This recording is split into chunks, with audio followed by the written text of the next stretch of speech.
Hello guys, my name is Midnight Reviews and welcome to another review of Tokyo Ghoul Re Chapter 76. So, starting right off the bat with this first panel, we are faced with Arima facing Kaneki, and we see his Kagune kind of folded up. He's standing, the flower symbolism is there, death. And we get a better view of his white hair, and the quote, the context here is, the shell has been broken. Last chapter, K's egg. The shell has been broken and within something is born. So Kaneki is being reborn anew.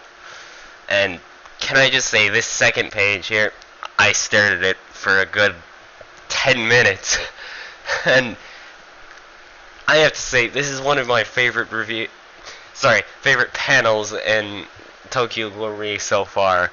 Kaneki is just smiling, and the art style on this page is just gorgeous. He's absolutely smiling. This is the most genuine smile I think I've seen Kaneki make to date. And you look over to Arima, and there's even Arima in the bottom left corner does this sort of half smile thing, and that one I think honestly means more than Kaneki's smile, despite how great it is. So this is just probably my favorite panel this week. But anyways, moving on to page 3. We get into some context. Black and blue, turning over and over. Or turning and overturning the things I'd chosen countless times, forever repeating the same actions, endlessly useless, ungainly, awkward, indecisive, weak. That is what I am. So Kaneki is slowly realizing the kind of person he is, or he used to be. And you get more angles on his Kakuja. You can see it starting to form around him like armor, so that full body Kakuja swinging into action. Get the next page. At death's door, I finally stumbled upon the twisted truth. Rize, Hide, they've always, at the end of the day, it's all within me. All an extension of myself. The people I want to meet. The things I want to be told. Hide will stop me. As soon as I begin to think of that, in some part of me, I began wishing for it. Wishing that I'd live. So, what this context is essentially saying is Kaneki is using his inner Hide, his inner self, to channel it the same way he used, essentially, Rize symbolized like his inner demons dragging him down to his ghoul side. So what is he doing here is he's using the concept of Hide, of his friends, of anything, to convince himself, almost trick himself into living. And that is just pure Tokyo Ghoul right there. And you get this amazing panel of Kaneki's Kaku just forming around his torso. It's sort of unfolding out, like, I almost want to say like flower petals. And yeah, we got a preview this weekend of not this weekend, but earlier this week of on Ishida's Twitter of Kaneki's Kakuja unfolding over him, and it looks a lot like this, so you could say we got kind of a sneak peek. But anyways, next page, it cuts over to the fight with Furuta and Eto, and you just see V members getting clawed by this monstrous claw of Eto's. They're just being flung aside like cannon fodder. And we get Furuta, wow, you guys suck. Furuta being Furuta as always.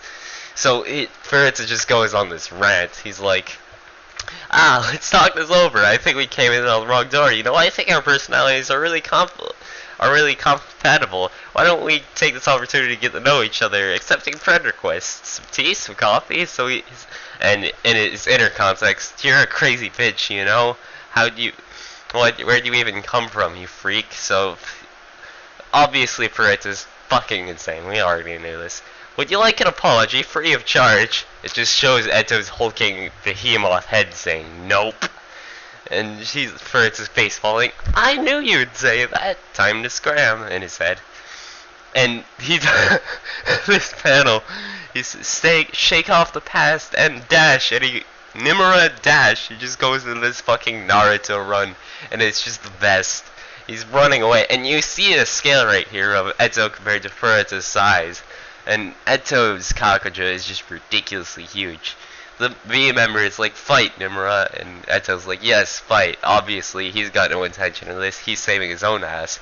V member gets crushed. Eto's like, oi, quit running. Oi, you even run like a weirdo. And Furuta's like almost doing splits as he runs. He's pretty crazy. I wonder if that might be something with like him RC cells, but anyways, we'll get into that. Anyways, he says, you can tell she's mad because she's saying, "Oi, do I really have to do this alone? Why am I always alone?" So he's obviously acting here. He's putting on a show, being classic Furuta / Sota. Anyways, on in the next stage, and Eto's just hulking over him. Oh, what a beautiful sight. She's just savoring this, and, well, trope with any fiction here, hanging over the victim before you eat them is, or kill them, is always a bad idea. He's like, those special class, you wipe the floor with those special class V agents. Well, the one-eyed owl really is something else. But, oh yeah, I missed something. Before this, he's like, you're a straight-up monster. What even are ghouls, anyway? But, considering Furuta is in V, he might actually know something about this and just be saying that because he's fucking Furuta.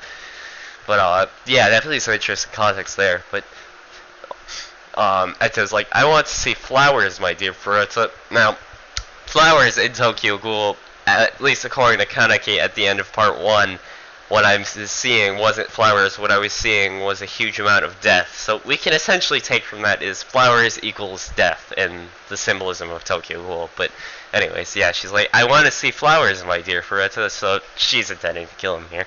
He's like, I know, we can go to a flower field. Ah, I hate fighting. He's covering his eyes. And he's like, so! And suddenly, Eto's Kaka just gets completely sliced. Like, you see some limbs coming off, you see her entire torso being sliced. So Furuta has obviously suddenly switched the tables here. And you get to this next, final panel of the chapter. This was a surprisingly short chapter this week. I was a bit, like, teased when it ended. I was like, no, it's obviously because there's so many full-page spreads this week. They're gonna cut it, it's gonna be cut a bit short, but still a great chapter nonetheless. But before that, on to the next page, you see Eto essentially falling out of her Kakuja, and this is interesting because we never really seen Eto fight outside of her Kakuja. I wonder how capable a fighter she is. You scroll down and you see Furuta's Kagane trembling below him, and it looks like he has either a Rinkaku or it looks almost root-like, like veiny. It's either a Rinkaku or a Bigkaku. And something interesting about this panel is you see penguins in the background, which is a bit weird. I looked up some symbolism on that, and I think it's just Furuta's batshit crazy stuff. Absolutely ridiculous, amazing character. Furuta is the newest Tsukiyama. Kagane. Furuta is talking to his Kagane, and it shows right here. He has a ghoul eye. Furuta is essentially now confirmed to be a one-eyed ghoul. We all knew he was a ghoul, but him being a one-eyed ghoul is interesting. He's obviously not the one-eyed king because he was obviously inquiring Eto about where is the one-eyed king, and he's been trying to find him. So I seriously doubt he is the one-eyed king. But anyways, he's like, Kagane, this is a double-handled context, Kagane, let's solve this peacefully. Let's slaughter them like animals. So shit right now is about to go down. Furuta versus Eto hype. But unfortunately that ends the chapter a bit short. You get some nice artwork of Furuta, but otherwise that's it. I hope you guys enjoyed this video, and I shall see you guys next week.